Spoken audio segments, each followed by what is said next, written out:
Hallelujah. Hallelujah. இன்றைய தேவ செய்திக்காக கண்களை மூடி ஜெபம் செய்வோம். Let us pray for today's word of God. பரிசுத்தமுள்ள பரலோக பிதாவே, Our Holy Father, இந்த நீண்ட இடைவெளிக்கு பின்பாக after this long gap, உம்முடைய பிள்ளைகள் கூடி வந்திருக்கிறார்கள். your children has come together. என்னுடைய ஜெப வீட்டிலே என் ஜனங்களை மகிழ பண்ணுவேன் என்று சொன்னீரே. And you have promised us that you make us rejoice in the house of Lord. உம்முடைய பிள்ளைகள் துக்கம் சந்தோஷமாய் மாறும்படி, Amen. Let your children's worry become a rejoicing happiness. உம்முடைய வார்த்தைகளை கொடுத்து ஆசீர்வதியும். Amen. Give your word of God, Lord. உம்முடைய பரிசுத்தாவின் அபிஷேகத்தை கொடுத்து ஆசீர்வதியும். Amen. Give you the anointing of the Holy Spirit. உம்முடைய பிள்ளைகளுக்கு ஆறுதல் கொடுத்து ஆசீர்வதியும். And comfort them, Lord. உம்முடைய பிள்ளைகளை தொட்டு அற்புதம் செய்யும். Amen. Touch them and do the miracle, Lord. நீர் அப்படி செய்யப்பதற்காய் நன்றி. Thank you for doing so. Hallelujah. Hallelujah. Amen. இன்றைய செய்தியினுடைய தலைப்பு, Today's word of God is, துதி ஆராதனை என்றால் என்ன? what is mean by praise and worship? நீங்க சொல்லுங்க, துதி ஆராதனை என்ன? Please say what is mean by praise and worship. ரொம்ப மௌனமா இருக்கிறீங்களே. ஆண்டவர் செய்த நன்மைகளை எடுத்து சொல்றது, ஆண்டவர் செய்த நன்மைகளை எடுத்து பாடுவது, நன்றி செலுத்தி பாடுவது, நன்றி செலுத்தி பாடுவது, Thanking the goodness of the Lord. அடுத்தது. சரி, துதி ஆராதனை என்றால் என்னன்னா, What is mean by praise and worship is, பணிந்து கொள்ளுதல், தொழுது கொள்ளுதல், பாட்டினால் அவரை உயர்த்துதல். bowing down and worshipping and praising with the songs. யாத்திரையாகமம் 34ஆம் அதிகாரம் 8வது வசனத்திலே, In the book of Exodus chapter 15 verse 11, மோசே கர்த்தரை பணிந்து கொண்டான். வாசிங்க. மோசே தீவிரமாய் தரை மட்டும் குனிந்து, மோசே தீவிரமாய் தரமட்டும் குனிந்து பணிந்து கொண்டு ஆண்டவரே, உம்முடைய கண்களில் எனக்கு கிருபை கிடைத்ததானால் எங்கள் நடுவில் ஆண்டவர் எழுந்தருள வேண்டும். பாருங்க, சீனாய் மலையிலே கர்த்தர் மோசேக்கு தரிசனமாகிறார். See, in the Mount Sinai, God is revealing himself to Moses. மோசே தரமட்டுமாய் தன்னை தாழ்த்தி கர்த்தரை பணிந்து கொள்கிறதை பார்க்கிறோம். And we can see that Moses is bowing himself down till the earth and worshipping the Lord. இது ஒரு விதமான ஆராதனை. And this is a kind of worship. சங்கீதம் 95:6 பார்த்தீர்களானால், அங்கே முழங்கால் படியிட்டு பணிந்து குனிந்து ஆராதிக்கிறதை பார்க்கிறோம். And if we see in the Psalm chapter 95 verse 6, they will kneel down and bow before the Lord and worship the Lord. நெகேமியா 8:6 பார்ப்பீர்களானால், And if we see in Nehemiah chapter 8 verse 6, சபையார் கரங்கூப்பி சாஷ்டாங்கமாய் விழுந்து கர்த்தரை பணிந்து கொள்கிறதை பார்க்கிறோம். and we can see that they are lifting their hands and they are bowing before the Lord till the ground and worshiping the Lord. ஆராதனையில ஒரு பகுதி. These are the part of in the worship. Hallelujah. Hallelujah. தொழுது கொள்ளுதல்னா என்ன? And what is mean by bowing down? ஆதியாகமம் 12:8 எடுத்து வாசிங்கள். Let us read Genesis chapter 12 verse 8. பின்பு அவன் அவ்விடம் விட்டு பெயர்ந்து பெத்தேலுக்கு கிழக்கே இருக்கும் மலைக்கு போய், பெத்தேல் தனக்கு மேற்காகவும் ஆயி கிழக்காகவும் இருக்க கூடாரம் போட்டு அங்கே கர்த்தருக்கு ஒரு பலிபீடத்தை கட்டி கர்த்தருடைய நாமத்தை தொழுது கொண்டான். ஆபிரகாம் பலிபீடம் கட்டி பலி செலுத்தி கர்த்தருடைய நாமத்தை தொழுது கொண்டான். And if you see, Abraham is building an altar and worshipping the Lord. ஈசாக்கு பலிபீடம் கட்டி தொழுது கொண்டான். And Isaac also did the same. யாக்கோபு பலிபீடம் கட்டி தொழுது கொண்டான். And Jacob had built altar and worshipped the Lord. தொழுகையிலே ஆராதனையிலே பணிந்து கொள்ளுதல், In the worshipping there is bowing down, தொழுது கொள்ளுதல், and also like falling down and building the altar and worship. மூன்றாவது, And the third is சங்கீதம் 28:7. Psalm chapter 28 verse 7. The Lord is my strength. கர்த்தர் என் பலனும் என் கேடகமாய் இருக்கிறார். என் இருதயம் அவரை நம்பி இருந்தது, நான் சகாயம் பெற்றேன். ஆகையால் என் இருதயம் களி கூறுகிறது, என் பாட்டினால் அவரை துதிப்பேன். பாட்டினால கர்த்தரை துதிப்பது. And praising the Lord with the songs. ஆராதனை என்பது 3 விதங்களிலே And காணப்படுகிறது. we can see the worship in the 3 kind of ways: பணிந்து கொள்ளுதல், bowing down, தொழுது கொள்ளுதல், calling upon the Lord, பாட்டினால் துதித்தல். and praising the Lord with the songs. Hallelujah. Hallelujah. சரி, ஏன் தேவனை ஆராதிக்க வேண்டும்? Why should we worship the Lord God Almighty? சொல்லுங்க, ஏன் நாம் ஆராதிக்கணும்? Why should we worship? எதுக்குமே ஆன்சர் இல்லையா? இல்லை, இதற்காக தான் நாம் ஏற்படுத்தப்பட்டோமே. ஏசாயா 43:21 வாசிங்க. Isaiah chapter 43 verse 21. இந்த ஜனத்தை எனக்கென்று ஏற்படுத்தினேன், இந்த ஜனத்தை எனக்கென்று ஏற்படுத்தினேன், இவர்கள் என் துதியை சொல்லி வருவார்கள். இவர்கள் என் துதியை சொல்லி வருவார்கள். படைத்தார் படைப்பெல்லாம் மனுவுக்காக, Manu. மனுவை படைத்தார் தன்னை வணங்க. தன்னை. நம்மை ஆண்டவர் உண்டாக்கினதே அவரை நாம் பணிந்து கொள்ள, அவரை ஆராதிக்க. God created us for the reason that we have to worship Him and to bow before Him. பரலோகத்தில் தேவ தூதர்கள் பாடி பாடி தொழுது கொள்கிறார்கள், பணிந்து தொழுகிற. வெளிப்படுத்தல் பார்த்தீங்கன்னா 24 மூப்பர்களும் திரளான பரிசுத்தவான்களும் சாஷ்டாங்கமாய் விழுந்து அவர் என்ன பண்றாங்க? பணிந்து கொள்றதை பார்க்கிறோம். In the book of Revelation we can see the saints and the angels bow down before totally towards the Lord and they worship the Lord. 2 சிறகுகளால் கண்களை மூடி, 2 பாதங்களை மூடி, 2 சிறகுகளால் பறந்து கர்த்தர் பரிசுத்தர் பரிசுத்தர் பரிசுத்தர் என்று பாடி துதிக்கிறதை நாம் பார்க்கிறோம். And we also see that the angels will cover or hide their eyes with the 2 wings and their legs with the 2 wings and flying with the 2 wings and praising the Lord. அப்போ பரலோகத்தில் பணிந்து கொள்ளுகிறது இருக்கிறது. And that means there is worship in the heaven. தொழுது கொள்ளுகிறது இருக்கிறது. And also bowing down. அங்கே பாட்டினால் துதிப்பது இருக்கிறது. And also there is praising the God with songs. அதான் இயேசு கிறிஸ்து சொன்னார், எங்க ஆண்டவரே எங்களுக்கு ஜெபிக்க கற்றுத்தாருன்னு சொல்லும்போது, பரலோகத்தில் செய்யப்படுவது போல பூமியிலும் செய்யப்படுவதாக என்று வேண்டுதல் செய்யலாம். நாம் ஆராதிக்கிறதெல்லாம் ஏதோ நம்மளுடைய புத்தினால் யுத்தினால் உண்டானது அல்ல. So only in the prayers also Jesus teaches us, let this happen to the earth which happens in the heaven, and we are not worshipping with our own strength or mind. நம்மள புத்தியில யுத்தியிலும் செய்கிற ஆராதனை கர்த்தர் ஏற்றுக்கொள்வதில்லை. God does not accept a worship which is done by our own strength and with our own mind.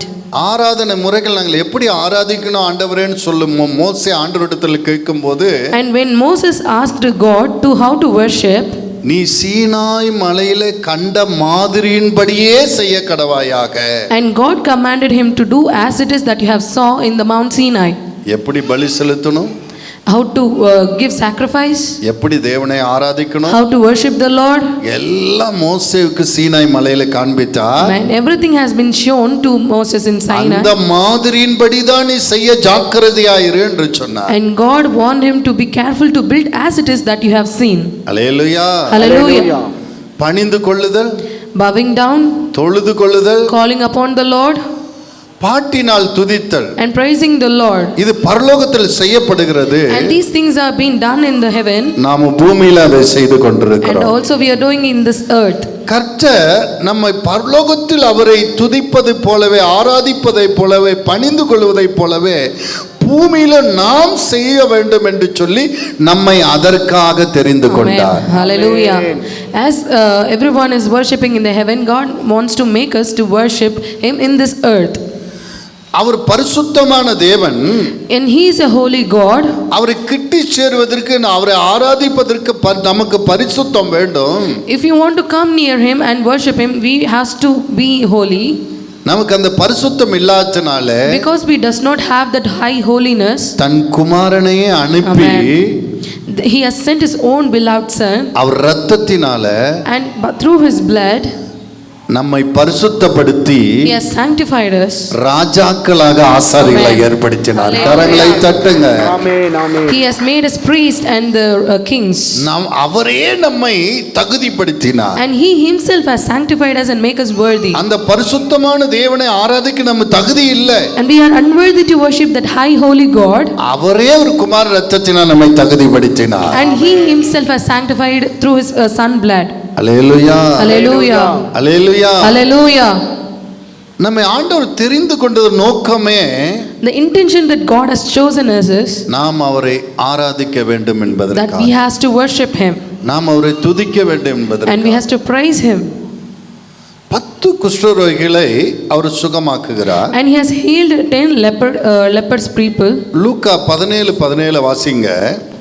Let us read Luke chapter 17 அதுல verse 17. ஒருவன் மாத்திரம் வந்து அவர் பாதத்தில் விழுந்து அவரை தொழுது கொள்ளுகிறான். அவர்களில் ஒருவன் தான் ஆரோக்கியமானதை கண்டு திரும்பி வந்து உரத்த சத்தத்தோட தேவனை மகிமைப்படுத்தி அவருடைய பாதத்தின் அருகே முகம் குப்புற விழுந்து அவருக்கு ஸ்தோத்திரம் செலுத்தினான். அவன் சமாரியனாய் இருந்தான். அப்பொழுது இயேசு, சுத்தமானவர்கள் 10 பேர் அல்லவா, மற்ற 9 பேர் எங்கே? மற்ற 9 பேர் எங்கே? அன்பு பிள்ளைகளே, My beloved children, மீதி 9 பேர் எங்கே? God is asking, where are the 9? நான் 10 பேரை சுகமாக்கினேனே, Have I not cleansed 10 people? ஒருவன் மாத்திரம் வந்து நீ பணிந்து கொள்கிறாயே, The only one, you alone came and worshipped மீதி me. மீதி 9 பேர் எங்கே என்று ஆண்டவர் கேட்கிறார். And God is asking, where are the remaining 9? இன்றைக்கு அநேகர் என்ன செய்வது தெரியுமா? ஆண்டவரை இது வேணும் அது வேண்டும் என்று ஜெபிப்பதற்கு நாட்களை குறிப்பார்கள். Many people, what they do is they will allot their days to pray for this thing and that thing. நான் 3 நாள் இந்த காரியத்துக்கு உபவாசிக்கிறேன், And they will allot like I will fast for 3 days for this thing. நான் 7 நாள் இந்த காரியத்துக்காக ஜெபிக்கிறேன். And 7 days for another thing. நல்ல ஜெபமெல்லாம் நல்லா செய்வார்கள். And they will do the prayer well. அதுக்கெல்லாம் நேரத்தை ஒதுக்குவார்கள். And they will allot the days for the prayer. ஆனா அற்புதம் கிடைத்த உடனே, But once when they receive the miracle, ஒரு நாள் வந்து ஆண்டவர் நன்றி சொல்லி ஒரு நாளை ஒதுக்கி ஆராதிக்க மாட்டார்கள். but they will not allot a day to give thanks to the Lord. யாராவது அப்படி செஞ்சிருக்கிறீங்களா? உங்களுக்கு அற்புதம் கிடைச்ச உடனே ஜெபிச்சிருப்பீங்க, பல நாள் ஜெபம் பண்ணியிருப்பீங்க, இருக்கட்டும், ஒரு நாளாவது ஒதுக்கி அவருக்கு நன்றி சொல்லி ஆராதிச்ச பழக்கம் யாருக்காவது இருக்கா? Have anyone done that prayer, thanking God for one day? அன்னைக்கு அந்த குஷ்டரோகிகளும் அப்படிதான் இருந்தாங்க. On those days the 9 leprosy man was also like that. ஆசீர்வாதம் கிடைச்சதும் போயிட்டாங்க. When they received the blessing, they went far. ஆண்டவர் அவர்கள் வந்து தன்னை மகிமைப்படுத்த வேண்டும் என்று எதிர்பார்த்தார், அந்த காரியம் நடக்கவில்லை. God expected that they should come and be thankful to Him. ஆனா வேதம் என்ன சொல்லுது? But what Bible says is சங்கீதம் 50:15, Psalm chapter 50 verse 15. ஆபத்து காலத்தில் என்னை நோக்கி கூப்பிடு, ஆபத்து காலத்தில் என்னை நோக்கி கூப்பிடு, நான் உன்னை விடுவிப்பேன், நீ என்னை மகிமைப்படுத்துவாய். அன்பு பிள்ளைகளே, My beloved children, உங்கள் வாழ்க்கையில் அற்புதம் நடந்த உடனே when you receive the miracle in your life, தேவனை மகிமைப்படுத்த வேண்டும். you should glorify the Lord. இது சாட்சிய நேரம் என்று சொன்னேன். And I said this is the time of testimony. எத்தனை பேர் ஒரு மனசு இல்லாம இருக்கிறீங்க? How many of you are so heartless? நீங்க பிழைச்சிருக்கிறதே ஒரு சாட்சியா இல்ல? பக்கத்துல நீங்க பிழைச்சிருக்கிறதே ஒரு See your சாட்சி. neighbor and say, are you not being alive? Is it that not a testimony? ஆண்டவரே என்ன காப்பாத்துங்க காப்பாத்துங்கன்னு எத்தனை நாள் ஜெபம் பண்ணிருப்பீங்க? How many days have you been prayed that please save me Lord? உங்களை காப்பாத்தினாரா இல்லையா? Have He not saved you? ஏன் எழும்பி நின்று ஆண்டவரை உங்களால் மகிமைப்படுத்த முடியல? Why didn't you testify and glorify the Lord? Hallelujah. Hallelujah. இது என்னன்னா இந்த நாட்கள் மட்டும் அந்த நாட்கள்ல இருந்து அது நடந்திருக்குன்னு நினைக்கிறேன். I think it's not been done even today, but it's also being done on that days also. அற்புதம் பெற்றுக்கொண்டவனே அவன் வீட்டுக்கு போயிட்டான். And when they received the miracle, immediately they went to their houses. ஆண்டவர் கேட்கிறார், மீதி 9 பேர் எங்கே? But God is asking, where are the remaining 9? நம்மளுடைய துதியை அவர் விரும்புகிறார். He loves our praises and worship. நம்மளுடைய ஆராதனை அவர் விரும்புகிறார். And He loves our worship. வேதம் சொல்லுது, விரிக்குழம்பு காளைகளின் பலிகளை காட்டிலும் உதட்டின் கனியாகிய சோத்திர பலியில அவர் பிரியப்படுகிறார். கரங்களை தட்டுங்க. ஆமென், ஆமென். The Bible says that instead of the sacrifice of the ox and the calf, I love the praises of the mouth. உன்னுடைய என்னுடைய ஆராதனை ஆண்டவர் விரும்புகிறார். Amen. God loves your and my praises. அவர் எதிர்பார்க்கிறார். And He expects that. சரி, ஏன் அநேகரால் ஆராதிக்க முடியவில்லை? Why many of the people could not worship the Lord? காரணம் சொல்ல முடியுமா? Can anyone say the reason? கேளு, எங்க பிள்ளை நல்லா ஆராதிப்பா அப்படின்னுவாங்க. Few will say that my daughter will worship very nice. சில பேர் சொல்லுவாங்க என் மனைவி நல்லா ஆராதிப்பாங்க. And few other will say my wife will worship நீ very ஏன் nice. ஆராதிக்க முடியல உன்னால? But I'm asking, why don't you worship? ரெண்டு காரியம் தான். There is only two things. ஒரு காரியம். The first is 2 தீமோத்தேயு 3:2 வாசிங்க. 2 Timothy chapter 3 verse 2. எப்படியெனில் மனுஷர் தற்பிரியராயும் பணப்பிரியராயும் வீம்புக்காரராயும் அகந்தை உள்ளவர்களாயும் தூஷிக்கிறவர்களாயும் தாய் தகப்பன்மாருக்கு கீழ்ப்படியாதவர்களாயும் நன்றி அறிதல் இல்லாதவர்களாயும் கடைசி நாள்ல ஜனங்க எப்படி இருப்பாங்க? In the last days how the people would be? நன்றி அறிதல் இல்லாதவர்களா இருப்பாங்க. They would be ungrateful. ஆராதிக்க முடியாம போனதுக்கு காரணம் என்னன்னா, because the reason why they could not worship the Lord is நன்றி உள்ள இருதயம் இல்லை. They don't have a grateful heart. இஸ்ரவேல் ஜனங்கள் எவ்வளவோ அற்புதத்தை கண்டும் கூட ஆண்டவரை விசுவாசித்து அவரை பின்பற்ற முடியல. Though the Israel people had seen many miracles, they could not believe in God and follow him. அவங்க இருதயம் முரட்டாட்டமானதா இருந்தது. Their hearts were hardened. அவங்க இருதயம் ரொம்ப கடினம் உள்ளதா இருந்தது. And it was so hard. ஆண்டவர் அவர்களை அதிகமாக நேசித்தார். But God has loved them so much. அவங்களுடைய இருதயம் சரியில்லாதனால அவர்களை திருப்பி அவர்களால் நேசிக்க முடியல. Because return back the love they had. இன்றைக்கு சபையில் அநேகரை ஆண்டவர் அதிகமாக நேசிக்கிறார். Even today God loves many people in the church. எவ்வளோ மோசமான சூழ்நிலையில் இருந்த உன்னை ஆண்டவர் ரட்சித்தார். God has saved you from very terrible situation. நீ விலகி போன ஆண்டவர் உன்னை தேடி வந்து உன்னை காப்பாற்றி ரட்சித்தார். You were going far and away, but God came in search of you and saved you. ஆனா அவர் உன்னை நேசிக்கிற அளவுக்கு உன்னால அவரை நேசிக்க முடியல. But you could not love him as much as he loved you. உன்னை வாயை திறந்து ஒரு பாட்டு பாட முடியல. But you could not open your mouth and sing a song. முழங்கால் படிட்டு கரங்குப்பி சிறந்தால் ஆண்டவரை வணங்க முடியல. You could not kneel down and join your hands and bow before the Lord. சாஷ்டாங்கமாய் விழுந்து அவரை பணிந்து கொள்ள முடியல. And not even bowing totally and worshiping the Lord. அப்படியே வர உட்கார எந்திரிச்சு போற. You are coming as like that, sitting and going off. வரலனா பாஸ்டர் ஏதாவது கேட்பாரு. You have the thought that if I not come, pastor will ask something. அல்லது ஒரு கிறிஸ்துவ குடும்பத்தில் இருக்கிறோம், வரலனா மனைவி ஏதாவது சொல்லுவாங்க. And you have a thought that I'm in a Christian family, if I do not go, a wife will ask something. அல்லது கணவன் ஏதாவது சொல்லுவாங்க. Or the husband would say something. ஏதோ ஒரு நிர்பந்தம் கடமைக்காக வர போற. Or because of some compulsion you are coming and going. ஏன் உன்னால் ஆராதிக்க முடியவில்லை என்றால், What is the reason that you could not worship? உன்னுடைய நன்றி இல்லாத இருதயம். Because of your ungrateful heart. அவருடைய அன்பை உன்னால் புரிந்து கொள்ளவில்லை. Because you could not understand the love of God. அவர் செய்த நன்மைக்கு நன்றி சொல்ல முடியவில்லை. And you cannot say thanks to the goodness that he had made to you. இரண்டாவது என்னன்னா, And the second reason is ரோமர் 12ஆம் அதிகாரம் 1வது வசனம். Let us read Romans chapter 12 verse 1. அப்படி இருக்க சகோதரரே நீங்கள் உங்கள் சரீரங்களை பரிசுத்தமும்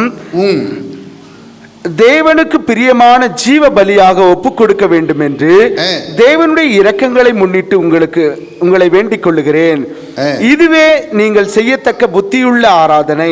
உங்கள் சரீரத்தை ஆண்டவருக்கு ஒப்பு கொடுத்தாதான் உங்களால் ஆராதிக்க முடியும். Only when you give your whole body as a living sacrifice, only you can worship the Lord. இன்றைக்கு அநேகர் பீடிக்கு தங்கள் சரீரத்தை ஒப்பு கொடுத்திருக்காங்க. Today many have sacrificed their body to the cigarettes. சிலர் சாராயத்துக்கு ஒப்பு கொடுத்திருக்காங்க. And few for wine, alcohol. சில பேர் வேற எதுக்கோ ஒப்பு கொடுத்திருக்காங்க. And few others for some other things. அவர்களுடைய சரீரத்தை எதுவோ ஒன்று ஆளுகை செய்து கொண்டிருக்கிறதுனால, because something has taken in control of their body, எலும்போம் ஆராதிப்போம்னாக்க ரொம்ப கஷ்டப்பட்டு அக்கம் பக்கம் பார்த்து இது என்னடா எலும்பு சொல்றாங்களே அப்படி ஒரு கடமைக்காக அப்படி எந்திரிக்க வேண்டியதா இருக்கு. Because they have surrendered their bodies to some other thing, when we say to get up to worship the Lord, they will stand in a very tired manner and sing here and there. கையை உயர்த்தி ஆராதிங்க, கையை தட்டி ஆராதனை. இந்த பாஸ்டருக்கு வேற வேலை இல்லைன்னு தோணுது. And when the pastors say that lift your hands and worship and clap your hands, they would think that there is no job for this man. Why he would say like this? ஞாயிற்றுக்கிழமை ஆலயத்துக்கு போனோமே, ஐயோ விட்டா ஒரு 12 மணி நேரம் தூங்கலாமே, இந்த pastor போலனா கேட்பாரு அப்படி ஒரு கடமைக்காக திட்டிகிட்டே ரெடியா, இப்போ யாரை திட்டுறாங்களே இல்லையோ ஞாயிற்றுக்கிழமை பாஸ்டர் திட்டிகிட்டே ரெடியாக வேண்டியதாக இருக்குது. Another would think that and curse the pastor that if I don't go he would say something, why should I get up, if I sleep it would be more nice. ஏதோ ஒரு கடமைக்காக கஷ்டத்தோடு ஆராதிக்கிறது காரணம் என்ன? What is the reason that you have come to church and worship the Lord in an obligation? தேவனுக்கு சரீரத்தை ஆராதிக்க ஒப்பு கொடுக்காமல் வேறொன்றுக்கு ஒப்பு கொடுத்து இருப்பதினால தேவனை ஆராதிக்க உன் சரீரமும் உன் ஆவி ஆத்மா ஒத்துழைக்க மாட்டேங்கிறது. Because you have surrendered your body to some other thing and so only your body is not responding or cooperating with you to worship the Lord or God Almighty. வேதம் சொல்லுது ஜீவ பலியாக உங்களை கர்த்தருக்கு ஒப்பு கொடுங்கள். Bible says that surrender your body as a living sacrifice. கர்த்தாவே என்னை நீர் ஆளுகை செய்யும். Oh Lord, please take control of me. என்னுடைய பாவத்தெல்லாம் மன்னியும். Wash my sin. என்னை பரிசுத்தப்படுத்தும். And sanctify me. உம்முடைய பரிசுத்த ஆவியினால் என்னை நிரப்பும். And please fill me by your Holy Spirit. உம்மை வந்து துதிப்பதற்கு நாவின் கட்டுகளை அவிழ்த்து விடும். And also break the chains of my mouth to worship you. 10 நரம்புகளால் உம்மை கரங்களை தட்டி உம்மை துதிக்க எனக்கு கிருபை தாரும். Amen. And also give the grace to worship you by clapping the hands. உன்னுடைய உச்சந்தல் உள்ளங்கால் வரை கர்த்தருக்கு ஒப்பு கொடுத்து நீ ஆராதிப்பதற்கு உன்னை நீ அர்ப்பணித்து பாரு. தாவீது சொல்லுகிறான், ஆலயத்துக்கு போவோம் என்று சொல்லும் போது அவனுக்கு எப்படி இருந்ததா? மன மகிழ்ச்சியா இருந்ததா? அல்லேலூயா. ஆண்டவரை ஆராதிக்கிறது கஷ்டமா இருக்காது. உன் சரீரத்தை ஆண்டவருக்கு ஒப்பு கொடுத்தா, once you surrender your body to the Lord, ஆண்டவரை ஆராதிப்பது உனக்கு கஷ்டமா இருக்காது. There will be no hard to worship the Lord. உனக்கு இன்பமா இருக்கும். And it will be a very honey like sweet. Hallelujah. Hallelujah. Hallelujah. Hallelujah. அப்ப ஜீவ பலியாக நம்ம ஆண்டவருக்கு ஒப்பு கொடுக்கும் போது தான் ஆராதனை இன்பமா இருக்கும், நம்மளால ஆராதிக்க முடியும். Amen. Only when we give our body as a living sacrifice only we can worship the Lord with sweetness and rejoicing. சரி, நான்காவது தேவனை ஆராதிப்பது எப்படி? And the fourth is how to worship the Lord. யோவான் 4:23. John chapter 4 verse 32. உண்மையாய் தொழுது கொள்ளுகிறவர்கள் பிதாவை ஆவியோடும் உண்மையோடும் தொழுது கொள்ளும் காலம் வரும், அது இப்பொழுதே வந்திருக்கிறது. தம்மை தொழுது கொள்ளுகிறவர்கள் இப்படிப்பட்டவர்களாய் இருக்கும்படி பிதாவானவர் விரும்புகிறார். தேவன் ஆவியாய் இருக்கிறார், அவரை தொழுது கொள்ளுகிறவர்கள் ஆவியோடும் உண்மையோடும் அவரை தொழுது கொள்ள வேண்டும் என்றார். பாருங்க, எப்படி ஆண்டவரை தொழுது கொள்ள வேண்டும்னா, how we should worship the Lord is, உன்னை தேவ ஆளுகைக்கு ஒப்பு கொடுக்கிறது மட்டுமல்ல, ஆண்டவரே உம்முடைய பரிசுத்த ஆவியினால் என்னை நிரப்பும் என்று ஜெபிக்க வேண்டும். Not only by surrendering your body but also ask the God to fill you by the Holy Spirit. பரிசுத்த ஆவியினால் நிரம்பி நீ தேவனை ஆராதிக்க வேண்டும். You should be filled by the Holy Spirit and worship the Lord. ஸ்தேவான் பரிசுத்த ஆவியினால் நிரம்பி கண்களை ஏறெடுத்து பார்க்கிறான். பிதாவின் வலது கிறிஸ்து எழும்பி நிற்கிறதை பார்க்கிறான். பிதாவே இவர்களை மன்னியும் என்று ஜெபிக்கிறான். And Stephen is being filled by the Holy Spirit and lifting his eyes to the heaven and he can see Jesus standing for him. பரிசுத்த ஆவியினாலே நிரம்பி இருக்கிற ஒரு வாழ்க்கை நாம் வாழ வேண்டும். And we should live a life which is filled by the Holy Spirit. பரிசுத்த ஆவியினாலே எப்படி நிரம்பி இருக்கிறதுன்னு, how can we be filled by the Holy Spirit? என் வாழ்க்கையில நான் ரெண்டுத்தையுமே பார்த்துருக்கிறேன். 2 பரிசுத்த ஆவியின் நிரம்பி இருக்கிறதையும் பார்த்துருக்கேன், பரிசுத்த ஆவியின் பிரசன்னம் இல்லாததையும் நான் அறிந்திருக்கிறேன். In my life I have experienced both the thing with the Spirit and without the Holy Spirit. மனைவி கிட்ட ஏதாவது கொஞ்சம் வாக்குவாதங்கள், ஏதாவது ஒரு மனக்கசப்புகள் வந்துருச்சுன்னு வச்சுக்கோங்க. If there is a bitterness between my wife or is there an argument, அன்னைக்கு மைக்கு பிடிச்சி பாட்டு பாடும்போது பொழிந்திடும் வல்லமை அந்த ஒரு பாட்டிலே தான் சுற்றி ஒரு அடுத்த பாட்டு வராது. I would be ringing on the same song which is the பொழிந்திடும் வல்லமை. ஆனால் தேவ பிரசன்னத்தில் இருக்கும்போது தம்பி அப்படியே வந்து காடு பிடி, சும்மா அப்படி காடு பிடிச்ச உடனே, but when I am filled with the Holy Spirit, பிரசன்னத்தால் நீரப்பிடும் இயேசு தேவமே மகிமையா அடுத்த பாட்டு போயிட்டே இருக்கும். நாம நிப்பாட்டலாம்னு நினைச்சாலும் இன்னொரு பாட்டு பாடலாம், இன்னும் கொஞ்சம் ஆராதிக்கலாம்னு வந்துட்டு தொடர்ச்சியா வந்துட்டே இருக்கும். But when we filled with the Holy Spirit, there will be a song which will be coming after coming and coming after coming. ஆனா பிரசன்னம் இல்லைன்னு வச்சுக்கோ. But when there is no presence of the Lord, பாட்டு புக்கை தேடிட்டு இதை தேடி அதை தேடி we would be searching the song book and searching that and this, வேர்த்து இங்கெல்லாம் சட்டையெல்லாம் வேர்த்து போயிடும். and we will be totally sweat. Hallelujah. Hallelujah. அன்பு பிள்ளைகளே, My beloved children, உங்களால் அறிந்து கொள்ள முடியும், and you can identify that நான் தேவனால் பரிசுத்தால் நிரம்பி இருக்கிறேனா இல்லையா. whether you have been filled by the Holy Spirit or not. தேவன் விரும்புகிற ஆராதனை என்ன தெரியுமா? What is the worship that God loves is? பரிசுத்த ஆவியினால் நிரம்பி ஆராதிக்க You வேண்டும். should be கரங்களை filled by the Holy தட்டி. Spirit and worship. நிறைய பேர் வரங்க ஆராதிக்கிறீங்க, Many of you are coming and worshiping the Lord. உங்க ஆராதனை ஏற்றுக்கொள்ளப்பட்டதா இல்லையான்னு நீங்க எப்படி தெரிஞ்சுக்கிறது? How will you know that whether your worship have been accepted or not?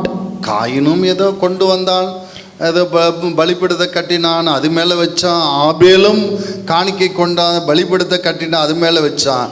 ஆனால் அக்னி இறங்கும் போது தான் தெரிஞ்சது எதை கர்த்தர் ஏற்றுக்கொண்டார், எதை கர்த்தர் ஏற்றுக்கொள்ளவில்லை. Amen. Hallelujah. Cain also had brought the offering, and Abel also had brought the offering. But when the fire had come only, they could identify whose offering have been accepted. நீங்கள் எல்லாம் வரீங்க, பாட்டு போடுறோம், ஆராதிக்கிறோம், கைத்தட்டுறீங்க, போகிறீங்க. ஆனால் உங்களுக்கு தெரியும் உங்கள் ஆராதனை கர்த்தர் ஏற்றுக்கொண்டாரா இல்லையா என்று. You all coming and worshipping the Lord, but you know whether your worship have been accepted or not. எப்படி சொல்லுங்க பார்க்கலாம். Say how. அன்னால் அதற்கு பின்பு அவள் துக்கமுகமாக இருக்கவில்லை. Amen.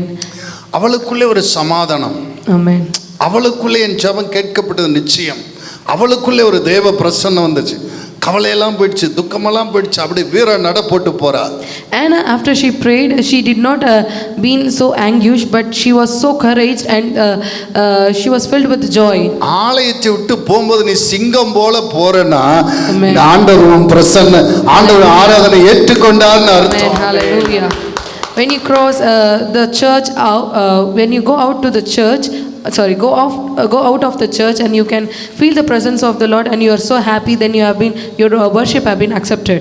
உள்ளே வரும்போது தள்ளாடிட்டு பல யோசனையோடு கவலையோடு வந்ததை போலவே போகும்போது தள்ளாடிட்டு போகிறேன்னா உன்னுடைய ஆராதனை ஆண்டவர் ஏற்றுக்கொள்ளலைன்னு அர்த்தம். And if you are and you are going out with the same anguish and the worry and the way you came in, then your worship did not been accepted. உன்னுடைய ஆராதனை ஆண்டவர் ஏற்றுக்கொள்ள வேண்டும் என்றால், if your worship has to be accepted by the Lord, வந்த உடனே பாவ அறிக்கை பண்ணி நீ இழந்த அந்த அபிஷேகத்தை பெற்றுக்கொண்டு நீ உன்னுடைய கரங்களை உயர்த்தி தேவனை ஆராதிக்க வேண்டும். Amen. If your worship has to be accepted by the Lord, the moment that you came in, you have to confess your sin, you have to regain your anointing and lift your hands and worship the Lord. நீ எப்படிப்பட்ட பாவியா இருந்தாலும் ஆண்டவர் உன்னை ஏற்றுக்கொள்ள சித்தமா இருக்கிறார். God is willing to accept you though you are a most greatest or the deepest sinner. இளைய மகன் தகப்பனை கண்ட உடனே சொன்னான், நான் உமக்கு விரோதமாய் தவறு செய்தேன் என்று. And the father told seeing the younger son,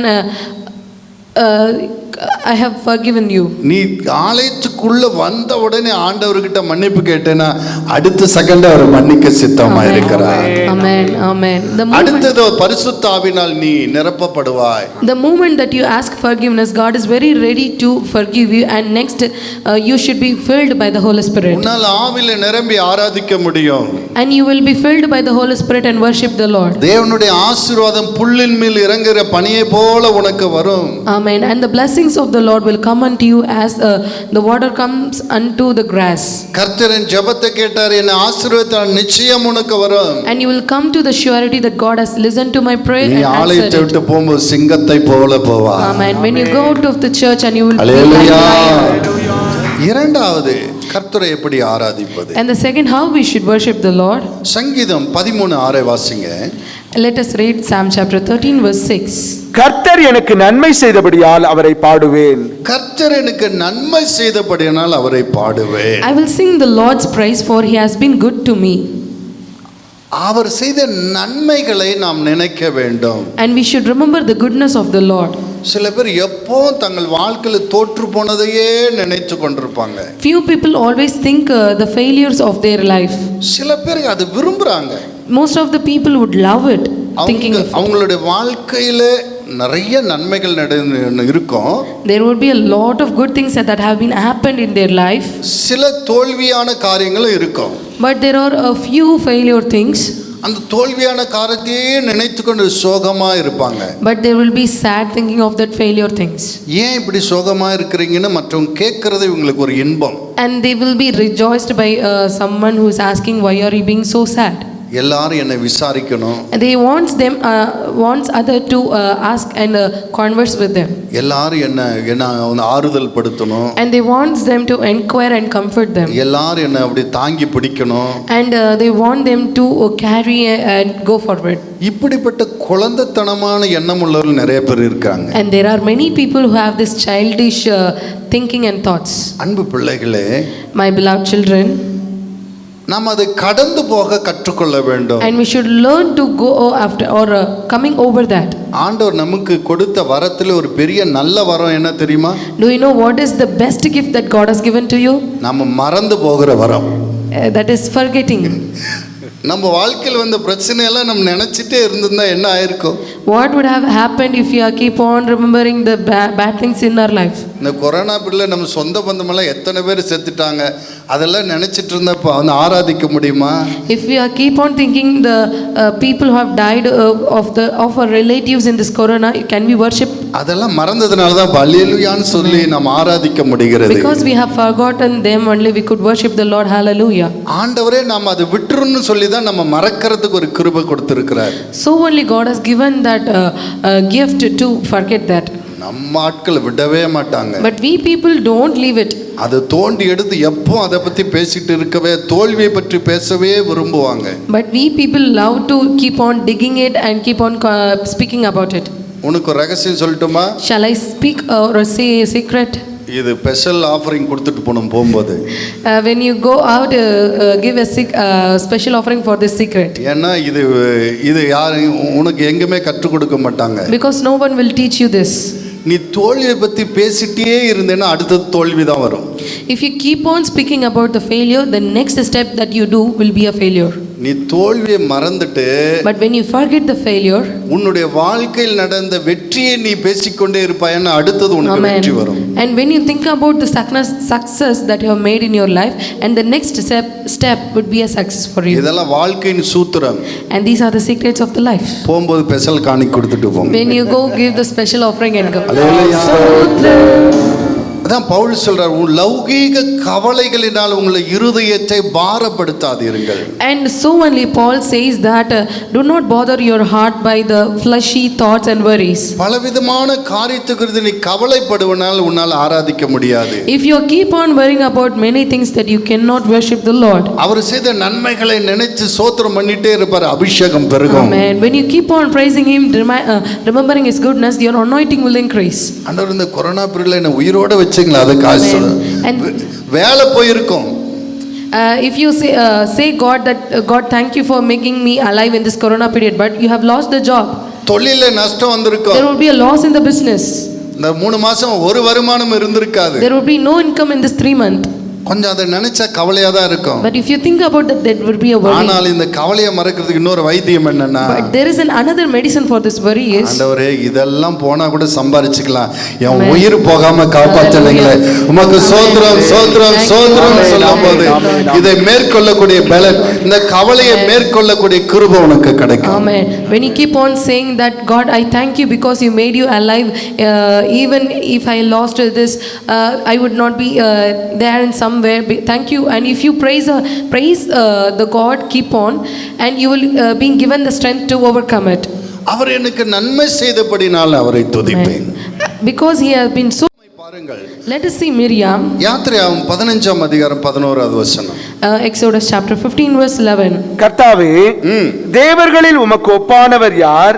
பரிசுத்தத்தில் மகத்துவம் உள்ளவரும் துதிகளில் பயப்படத்தக்கவரும் அற்புதங்களை செய்கிறவருமாகிய உமக்கு ஒப்பானவர் யார்? 20வது வசனம். ஆரோனின் சகோதரியாகிய மிரியாம் என்னும் தீர்க்கதரிசியானவளும் தன் கையிலே தம்புரு எடுத்துக்கொண்டாள். தம்புரு எடுத்துக்கொண்டு சகல ஸ்திரீகளும் தம்புருகளோடும் நடனத்தோடும் அவளுக்கு பின்னே புறப்பட்டு போனார்கள். மிரியாம் அவர்களுக்கு பிரதிவசனமாக, கர்த்தரை பாடுங்கள், அவர் மகிமையாய் வெற்றி சிறந்தார், குதிரையும் குதிரை வீரனையும் கடலிலே தள்ளினார் என்று பாடினாள். ஆமா, ஆண்டவர் செய்த நன்மையை நினைச்ச உடனே காலு தயந்தக்கான்னு குதிக்க ஆரம்பிச்சிச்சு. அல்லேலூயா. When she remembered the goodness of the Lord, her body has automatically started to shake. தம்புரு எடுத்து நல்ல வாசித்து நடனமாடி கர்த்தரை தொழுது கொள்ளுகிறாள். And she is taking the tambourine and worshiping the Lord by dancing. ஜனங்களை பார்த்து சொல்ல, சகல ஸ்திரீகளை பார்த்து சொல்ற, எல்லாம் நடனமாடி ஆண்டவரை துதிங்க, ஆண்டவர் செய்த நன்மை ரொம்ப பெருசு. Amen. And seeing the other women and calling them to worship and exclaiming in the joy and praising the Lord. பார்வோன் தன்னுடைய முழு ராணுவத்தோடு ரதங்களோடு தொடரவேன், பிடிப்பேன், சங்கரிப்பேன் என்று வந்தான். கர்த்தர் இந்த செங்கடலை அவனை ஈயத்தை போல மூழ்கடித்தார். இந்த சத்துருவின் வல்லமைக்கு நீங்களாக்கி நம்மை காப்பாற்றினார் என்று சொல்லி கொண்டாட ஆரம்பித்தார்கள். And they were praising the Lord. The Egyptians came after with the chariot and the rider, but God has made them to fall into the sea and flow like the aluminium. அன்பு பிள்ளைகளே, my beloved children, ஆண்டவர் செய்த நன்மைகளை நினைச்சா, and if you remember the goodness of the Lord, ஆட்டோமேட்டிக்கா உன்னை நீ துதிக்க ஆரம்பிச்சிருவ, and automatically you would be starting to worship the Lord, and you would be starting to clap the hands and dance. ஆண்டவர் செய்த நன்மைகளை நினைக்கும். Amen. Remember the goodness of the Lord. தாவீது சொல்றான், கர்த்தரை நான் எக்காலத்தில் ஸ்தோத்திரிப்பேன். And David say that in all the season I will worship the Lord. அவரை துதிக்கிற துதி என் நாவில் இருக்கும். And the praise would be always in my tongue. ஏன் அவனுக்கு எப்போது கர்த்தரை அவனால் துதிக்க முடிகிறது? How could he always worship the Lord? அவன் எப்போதும் தான் கடந்து வந்த பாதையை திரும்பி பார்க்கிறவனாய் இருந்தான். And he was a person who always remember is the way that he came from. ஆடு மேய்த்திருந்த என்னை அரசனாக மாற்றினாரே, அது அவருடைய கிருபை அல்லவா என்று சொல்லி எப்போதும் ஆண்டவர் செய்த நன்மையை நினைக்கிறவனாக இருந்தான். He's the one who always remembered the goodness that he think that I was the one who was a shepherd, but God has made me a king, which is the grace. ஒரு காலத்தில் நீ எப்படி இருந்த? And once upon a time how you were. இப்போ நீ எப்படி இருக்கிற? And now what you are. இந்த மேன்மை எப்படி கிடைத்தது? And how this exaltation and this proud had come. Is it God? Is it not God? அவர் பாட்டினால் அவரை துதிக்கலாமே. Yes, can we not sing with him? அவரை ஆராதிக்கலாமே. Can we not worship him? Hallelujah. Hallelujah. அன்பு பிள்ளைகளே, ஆராதனை என்ன? My beloved children, what is worship? கர்த்தரை அறிந்து, knowing God, அவர் எவ்வளவு நல்லவர் என்பதை ருசித்து, and tasting how good he is, அவர் செய்த நன்மைக்காக உள்ளத்தின் ஆழத்திலிருந்து நன்றி சொல்லி, and thanking him from the bottom of your heart, பணிந்து கொள்வதும், and bowing before him, தொழுது கொள்வதும், calling upon his name, பாட்டினால் அவரை புகழுவதுமே ஆராதனை. and praising his name with the songs also is worship. கரங்களை தட்டி தேவனை மகிமைப்படுத்துவோம். அப்படியே நாம் எல்லாரும் எழும்பி நிற்போம். Let us stand in the presence of the Lord. எத்தனை பேருக்கு ஆராதனை அபிஷேகம் வேணும்? How many of you want the worship anointing? பரிசுத்த ஆவியினால் நிரம்பி ஆராதிக்கிற ஆராதனையை கர்த்தர் விரும்புகிறார். God loves the anointing filled with the Holy Spirit. ஆண்டவரே, my beloved God, பரிசுத்த ஆவியினால் என்னை நிரப்பும். Amen. Please fill me by the Holy Spirit. பரிசுத்த ஆவியினால் நிரப்பும். Amen. Please fill me by the Holy Spirit. உங்க சரீரத்தை ஜீவ பலியா ஒப்புக்கொடுங்க. Surrender your body as a living sacrifice. ஏசாயா நாவை தொட்டதை போல என்னை தொடுங்க ஆண்டவரே. Ask God that as you touched the Isaiah mouth, touch me. இன்று முதல் நான் உமக்கு ஒப்புக்கொடுக்கிறேன். From now on, என் ஆவி ஆத்துமா சரீரத்தை உமக்கு ஒப்புக்கொடுக்கிறேன். I surrender my spirit. உம்முடைய ஆளுகை என்னைக்கு வரட்டும்பா. Please take in control of me. பரிசுத்த ஆவியின் அபிஷேகனை மூடட்டும் ஆண்டவரே. The Holy Spirit anointing surrender me, Lord. ஹalleluya. ஹalleluya. ஆண்டவர் செய்த நன்மைகளை நினைங்க நினைங்க நினைங்க நினைங்க. Hallelujah, hallelujah.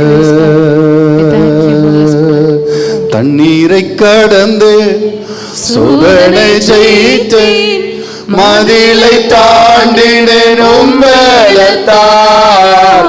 தண்ணீரை கடந்தேன் சோதனை ஜெயித்தேன் மதிலை தாண்டினேன் பலத்தால் நன்றி நன்றி ஐயா பிள்ளைகளை நிரப்புவதாக. Amen. Let it be filled your children. உம்முடைய கிருபை உம்முடைய பிள்ளைகளை மூடுவதாக. Amen. Let your grace surround your children. Pavul சீலா துதிக்கும்போது கட்டுகள் கலன்று போனதை போல உள்ள கட்டுகள் கலன்று போவதாக. Amen. When Paul and Silas has worshipped, சாத்தானின் கட்டுகள் கலன்று போவதாக. And let the chain of Satan be broken in Jesus' name. துதிக்க முடியாதபடி தடையா இருக்கிற நாவின் கட்டுகள் அறுக்கப்படுவதாக. Amen. Let the obstacles and the chain of the mouth be சரீர பலவீனங்கள் விலகுவதாக. Amen. Let the weakness of the body be removed. கனநித்திரை ஆவிகள் விலகுவதாக. Amen. Let the sleeping spirit get out in Jesus' name. ஒரு ஆராதனை அபிஷேகம் உண்டாகட்டும் அப்பா. Amen. Let the worshiping spirit come unto them. பரிசுத்த ஆவியினால் நிரப்புவீராக. And fill them with the Holy Spirit. நீர் அப்படியே செய்யப்பதற்காக நன்றி. Thank you for doing so, Lord. ஒவ்வொருவரையும் ஆசீர்வதியும். Bless each and every one of us. ஒவ்வொருவரையும் ஆசீர்வதியும். Bless each and every one of us. என் நாமத்தை மையப்படுத்தி எந்த ஸ்தலத்தில் வந்து நான் உன்னை ஆசீர்வதிப்பேன்னு சொன்னீங்களே. Amen. As you said, wherever you are and if you are worshiping, I will come unto you and bless you. உம்மை மகிமைப்படுத்துகிறேன். எந்த இடத்துல வந்து இவர்களை ஆசீர்வதிப்பீராக. Amen. Please come unto the place where you have been worshipped in any place and bless them. இவர்களை சுகம் தந்து ஆசீர்வதியும். And heal them and bless them, Lord. கடன்ற பிரச்சனையிலிருந்து விடுதலை தந்து ஆசீர்வதியும். Amen. Give them freedom from the depths. குடும்பத்துல சமாதானம் தந்து ஆசீர்வதியும். And give the peace in their family. தொழில்ல முன்னேற்றம் கொடுத்து ஆசீர்வதியும். And give improvisation in their பிள்ளைகளின் business. படிப்பை திருமண காரியங்களை கைகூடி வர பண்ணி ஆசீர்வதியும். Amen. Bless their education and let their marital status come to the pass.